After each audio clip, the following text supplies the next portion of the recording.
Wara kważi 4 snin mill-inawgurazzjoni, il-binja tal-Parlament Malti għandha problema kbira ta' dħul ta' ilma li jidħol kull meta tagħmel ix-xita.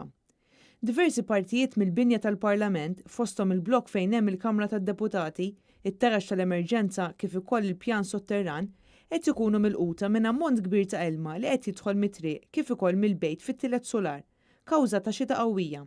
Dan qed iħalli impatt negattiv fuq il-kostruzzjoni ta' din il-binja. Waqt konferenza tal-aħbarijiet fl-istess bini tal-Parlament, l-Speaker Andrew Farrugia sostna li min-naħa tagħhom qed issir il-manutenzjoni kollha meħtieġa sabiex tal-inqas tittaffa ftit il-problema. Ħafna mill-metall u l-azzar diġà beda jissaddad. Fost problemi oħra li semmew hemm dik li twieqi u l-bibien li jinsabu f'din il-binja twaħlu b'mod ħażin. U għandna wkoll il-periklu li qed isir ħsara fl-apparat sofistikat kemm tal-arja, sistema tal-elettriku, sistema tal-oħrajn li jinkludu l-informatika u sensors tas-sigurtà, emerġenza waħda tikkawża l-oħra. L-Speaker Andrew Farrugia qal li hemm bżonn ta' soluzzjoni immedjata mill-persuni responsabbli għal din il-problema straordinarja.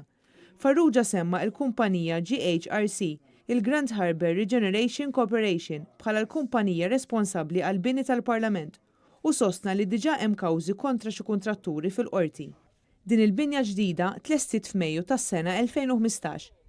Intant l-Speaker tkellem ukoll dwar il-konferenza 5+5 li se ssir fi 17 ta' Jannar f'pajjiżna.